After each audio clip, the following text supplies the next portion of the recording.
I'm Joe Halco, Director of Community Relations for Northwestern Counseling and Support Services, and welcome to another episode of NCSS, Here for You.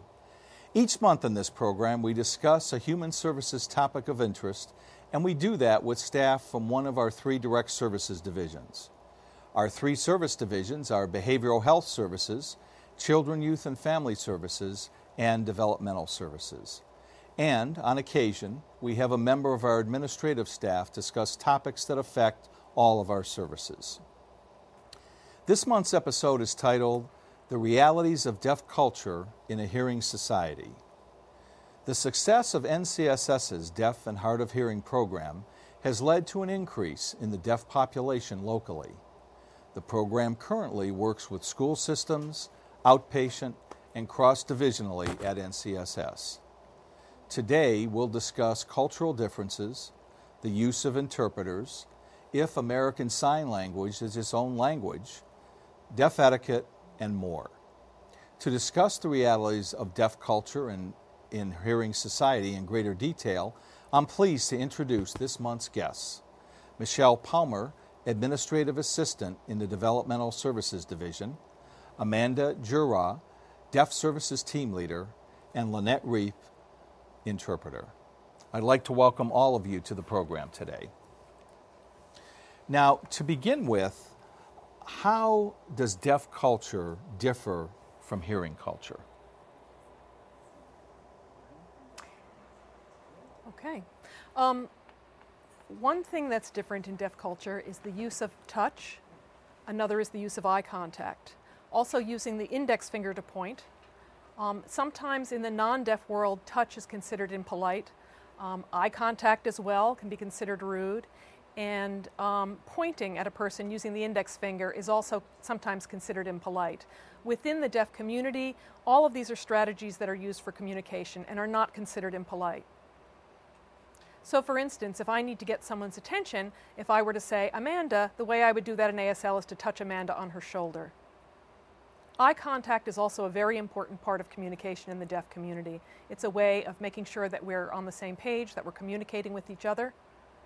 And using the finger to point in American Sign Language actually has many different purposes. It's a pronoun.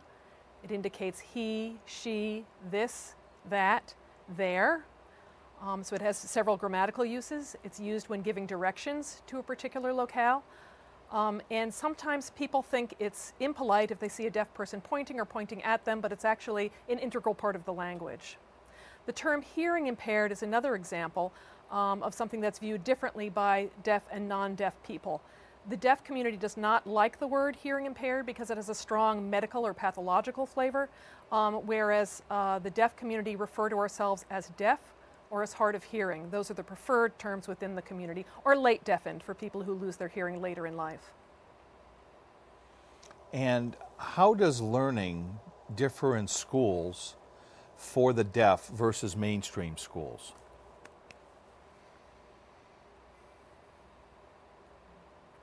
For example, for students who are being taught in the mainstream, very often they're being taught by in schools for the deaf, typically students are being taught by a teacher who shares their language and can communicate with them directly. The teacher is using sign language and the student is reading sign language. Students are generally placed in a semicircle position so that everybody can see every other person in the class and the students are able to clue into who's speaking at any given time. In a mainstream setting, however, students usually sit in rows facing the front of the room. And I'm talking here about mainstreamed with one student, one deaf student, in a completely typical public school classroom, which is not always the case.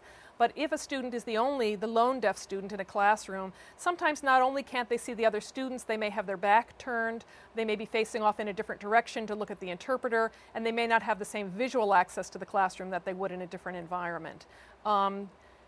Typically, an interpreter doesn't necessarily sit right next to the teacher, and it may be difficult for the student to be visually attending to an interpreter and a teacher and the blackboard all at the same time. In a deaf school environment, the teacher is signing to the students and then pausing to turn around and write on the board so that the students are able to take in each piece of visual information discreetly, rather than trying to do more than one thing at the same time.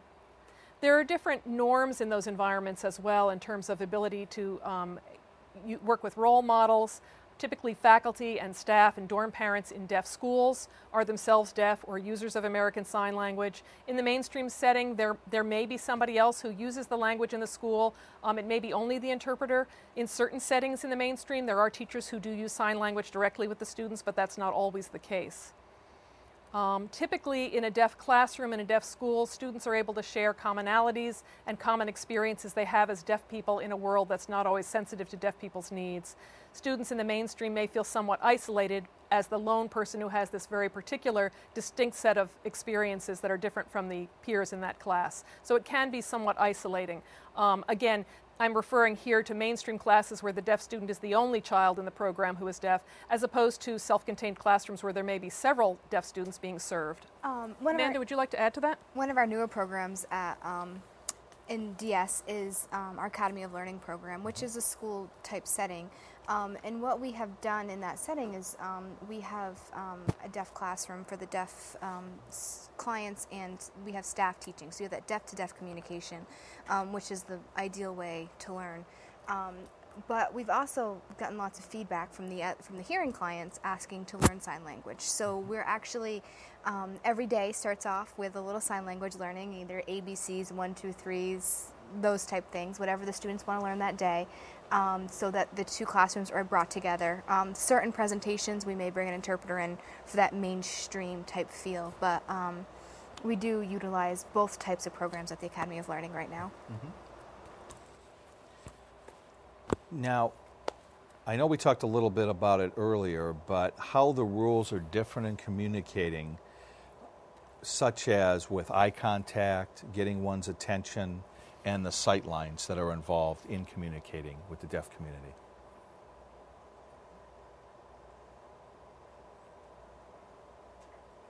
That's right, Joe. Eye contact is very important. So if I want to communicate with someone, I need to be able to look at them and understand they're with me. If they look away, there's that concern that perhaps they're angry with me, or there's something important going on outside the room I'm not aware of, or maybe they've just lost interest in the conversation. What is it behind this person looking away? It's very visually distracting. Sometimes something very important happens and a person needs to look away because there's a voice, somebody calling to them, but the important thing is just to clue in the deaf person that you're being called or you need to leave the conversation for some reason. In terms of getting people's attention, it's quite different, as I mentioned before. To touch someone on the shoulder like this this is a casual kind of getting someone's attention, comparable to calling someone's name in non-deaf culture. It's not to say that it's an urgent need, but just to say, hello, Amanda, or I'm waiting to speak to you. And after touching her shoulder, I would wait for her to look over to communicate with me. If there were an urgent situation, like a fire emergency or something like that, the tap would become very insistent and repetitive so that she knows that this is something important and I need to break into her conversation. And I'm not tapping her too hard, but a bit harder.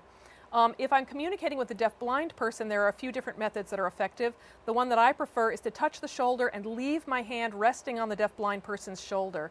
The reason for this is they can visually track who is trying to talk to them by looking at the hand on their shoulder, following it visually up the arm to the shoulder to the face.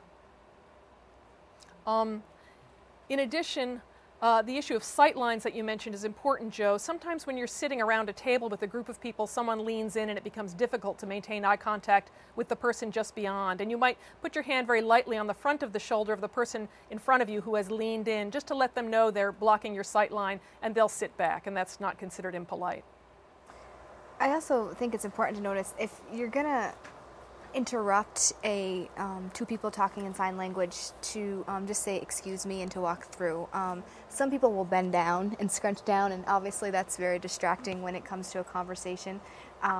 Or another thing that people might do is they might sit there and wait for you to finish your conversation, which then the people having the conversation become paranoid that they're like, what's going on here? What do you do you need to talk to me or whatnot? So you can just either say excuse me and push them aside and walk by them, or just say excuse me and walk through the conversation. Mm-hmm. Now, what values are important to deaf people? Number one is the eyes. use of the eyes and vision is very, very important to the deaf community. Eyes and hands, which of course are critical for communication. So communication itself is really a key cultural value. And what form that communication takes may vary. It may be through sign language, it may be via the video phone for communication over phone lines. Some deaf people use TTYs or what are sometimes known as TDDs. Paging devices are also very commonly used, cell phones for paging, obviously American Sign Language. And also there's a very strong sense of community in the deaf world, so that people have a sense of who their friends are, who they're connected to, and interpreters are a part of that larger deaf community as well. And one thing that, if I could just add, I think it's very important for deaf people to feel a sense of connection and access to the greater world. The one thing that's most frustrating for deaf people is to feel cut off, left out of conversations, left out of knowing what's going on. If you think about the way the world was years ago when we didn't have all the wonderful technology we have now, if you want to order a pizza for yourself, years ago deaf people couldn't do that. The deaf adults would often have to rely on their young children to make a phone call for them for the simplest things. And nowadays there's much more of a sense of independence than there was back then for deaf adults. So that technology has been a real godsend for us. It means that we can make phone calls, we can order that pizza on our own without being dependent on anyone else. now, would you describe deaf etiquette? Sure. We actually talked about this a little bit. Amanda mentioned if you see two people talking and you need to pass through, go ahead and walk right through. There are a few ways to handle this. If you're in a larger room and there's room to go around behind one of the speakers, obviously that's the simplest solution.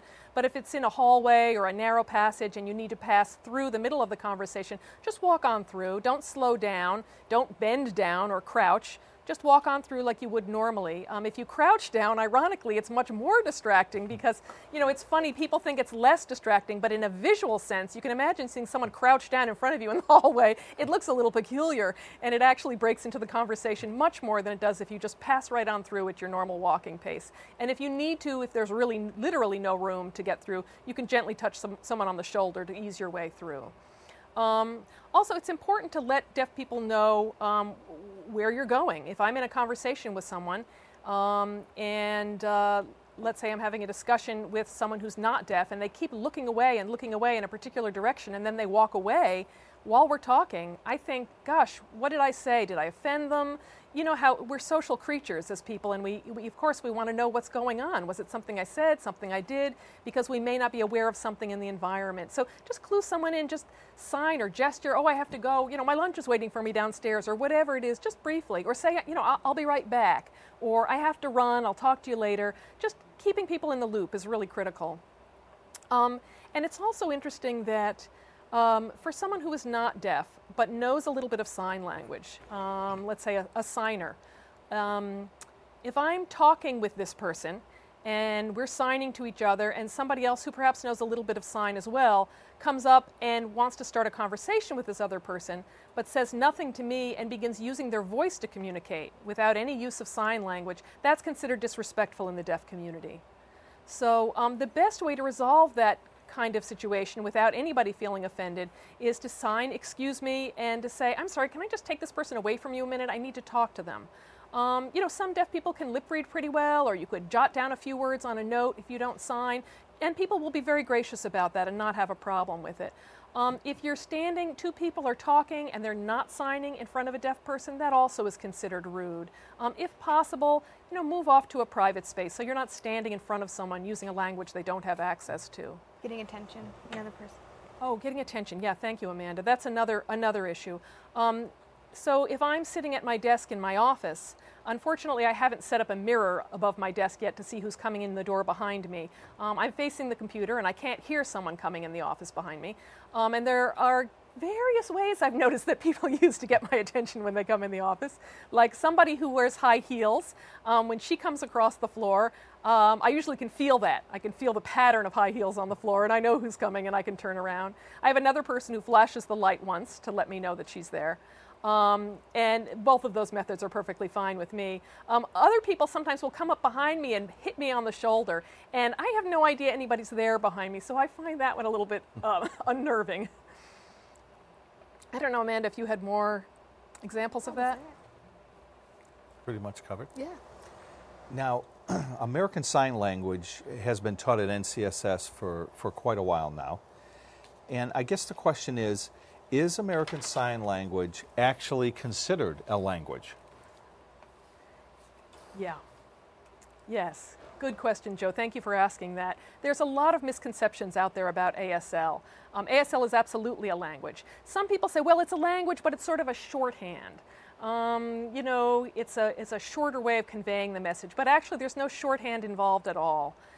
English is not the same as other languages. If you look at English and Spanish, for instance, or any other language, English and ASL, they are not the same. Every language has its own rules and its own structure. And you know, English has a particular set of 5 vowels, it has some consonants, it has specific ways that the language is strung together and the rules need to be followed. Spanish has its own rules of spelling and pronunciation. And so, for instance, a sentence in English, if you were to translate that into ASL, although it might take less time to produce the sentence, there's no less information. ASL is multi-layered. The face is expressing certain aspects of grammar, as are the body movements, as are the hands. All of this is happening simultaneously. So unlike English, which is a sort of chained together linear language, word, word, word, ASL is multi-layered, has its own distinct structure, its own distinct grammar. There's a wonderful quote I like here that, from a reference book that says American Sign Language, it's called American Sign Language in 24 Hours by Trudy Suggs. And it says that American Sign Language is unique. It does not have a written form. And it says that ASL is one of the 9,200 languages that exist without a written form. Wow. And it is a language completely separate from English. And I love that quote. I think that really sums it up. So that's from Trudy Suggs' book. Now, the Deaf Services Program began at NCSS in 2008. Would you explain why this program is so important in our community? Sure, that's a very good question as well. Again, I want to get back to communication and communication access and the ability to let all people know that they're equal members of the group, equally important, and everything that they have to say is just as important to be shared as it is for anybody else. It's a way of breaking down the isolation. Years ago, deaf people typically would grow up at a residential school for the deaf, and they'd have an opportunity to socialize with other deaf people every day of their lives in that environment. Once they graduated from school, some of those people went off to college, and very often that college was in a somewhat of a deaf environment as well. Some people did not go off to college after high school, but would go back home to their family home, and often those people became rather isolated after graduation because they didn't have that constant contact with the deaf community, if there wasn't a deaf club or something like that in the area. So now that we have this program at NCSS, initially what happened was one client moved to the area, a deaf person, and we established the program in the interest of supporting that person with the goal of providing full access. So this person could feel like a full citizen, just like anybody else, with access to all the resources and all of the things that everybody else enjoys. I mean, deaf people can do everything except hear.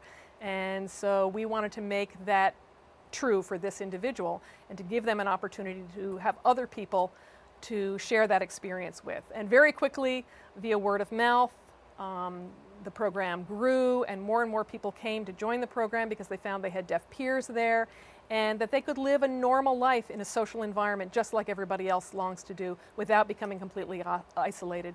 Because language is key and because there were deaf role models there on the staff and other deaf people who were functional, mature, successful individuals. And we were able to provide them with that sense of what they could aim for. And they have that communication with each other. It's not, I think we've seen before with other programs, and Michelle can correct me if I'm wrong, where there might be someone in there who knows very little sign. And this way there's communication, which she states is the most important thing. They can learn from each other, you know, they understand each other, they understand where they came from, they can help each other. It's a very important program, you know, to have that friendship and communication between. Mm-hmm. And it's as you said earlier, Amanda, that there might be somebody who knows a little bit of sign language in a different program, but it's very difficult to really thrive and grow in that kind of environment where you have one very limited language model. If you have, it may be difficult to express your what's going on for you emotionally if you don't really have that kind of community. Now, interpreters are critical to communicating with the Hearing Society. Would you explain their role and how to appropriately carry on a conversation when an interpreter is involved? Mm-hmm. Well, the first thing to know is that interpreters are not interpreters for the deaf. Interpreters are there for the deaf person and the non-deaf person equally. People say, oh, you're deaf, you need an interpreter. But no, everybody needs the interpreter in order to be able to communicate with each other. So, it's like this term hearing impaired, as though hearing is the norm and people are impaired. Well, you might say that those of you who don't sign are signing impaired. So anyway, the interpreter is there for both parties. And what's really key when you're using an interpreter is to maintain eye contact with the deaf person, the person that you're speaking with. So don't sit there watching the interpreter when it's a deaf person who you're wanting to communicate with.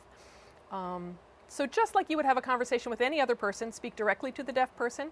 You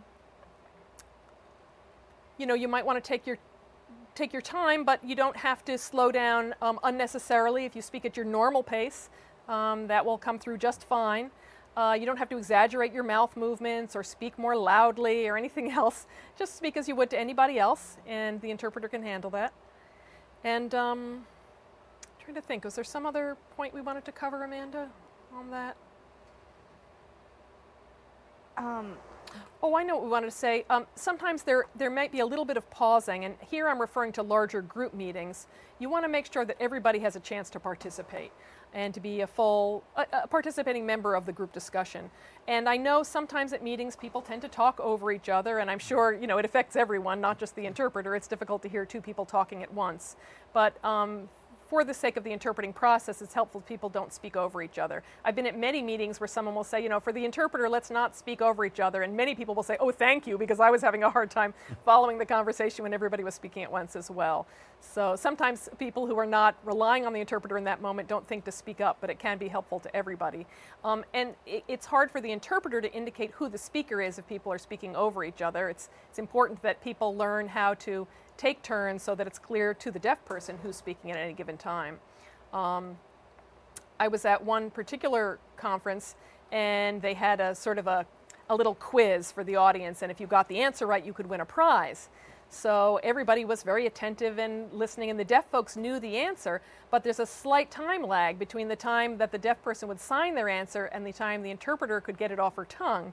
And so when the question was asked and people began to answer, by the time the deaf person's answer came through the interpreter, or even the question came through the interpreter, somebody else had already answered it. And it's frustrating being the one who's relying on the interpreter in that setting and missing out even if you have the answer before anybody else. So it's helpful if you can remember to take those little pauses and just keep an eye on the interpreting process so that everybody can participate. And I think it's important to communicate with your interpreter before a meeting. A lot of times we take for granted that person is walking into a meeting having no idea of any background history of what's going on, and which can be hard to interpret. They may not know a person's name in the meeting, or things we wouldn't do typical introductions because we forget that interpreter is there. Sure. So it's good to communicate with that interpreter beforehand to kind of give them the background information of what's going on and who's in the meeting and what's the main subject of the meeting. Good point. Now, also, just if I could add to that, Joe, quickly, to be cognizant of the process too. Not everybody in a meeting is going to be aware of how to use an interpreter, and sometimes just a brief explanation can be helpful, particularly if you have both a hearing and a deaf interpreter. More and more people today have experienced using a hearing sign language interpreter, but if you add a deaf interpreter as a second interpreter in the mix, that's an experience many people have not yet had. They may not understand what that person is there for or what their function is, and it can be very helpful to educate people a little bit. Sometimes the interpreter can explain that this person is basically a visual language specialist, so that the interpreter can focus on the English half of the message, because the linguistic translation process is quite complex and quite taxing, so that the interpreter who can hear takes the message from the spoken word and feeds it to a deaf interpreter, who then has many different tools, as it were, in their toolbox in order to clearly express that message to certain deaf users. So it's helpful to give that little bit of information when you're using a deaf interpreter. And have them fully understand what's being said to them and what's going on, rather medically or whatever. Now, as the Deaf Services Program continues to evolve, what plans are there for the future? Well, someday we'd like to have a help desk, which would be where someone could call in just saying, you know, kind of like information. I have this, can you please help me? Like DMV, help me explain this. Or Social Security or whatnot, or how do I go about getting a counselor, that sort of stuff. Someday we'd like to see that in process to kind of reach out, whereas you don't have to be a DS client to kind of get information. Contracts with different schools. Right now we have a few, or even with cross-divisional, you know, any way we can help with the deaf, with people that, you know, may need communication or whatever that may be, we will specialize around it. We are, you know, trying to have more staff learn sign language with immersion classes and all this, to take and have more people to sign to expand our program. Okay. Well, you know, it's hard to believe, but our time is up for this month already. This has been very, very enlightening. But I want to thank my special guests, Michelle Palmer, Amanda Girard, and Lynette Reep, for being on the show today and sharing their insights on deaf culture. Due to the nature of this month's topic, we've been joined by interpreter Lynette Reep. The NCSS purpose statement is creating a stronger community, one person at a time. So it's at this time that I'm pleased to announce that to ensure that the deaf and hard of hearing community can be informed on the topics discussed on future shows, that we'll have an interpreter present to provide American Sign Language for each episode. And I also want to thank you, the viewer, for spending time with us again this month. I'm Joe Halco, and I'll be back next month with another episode of NCSS Here for You.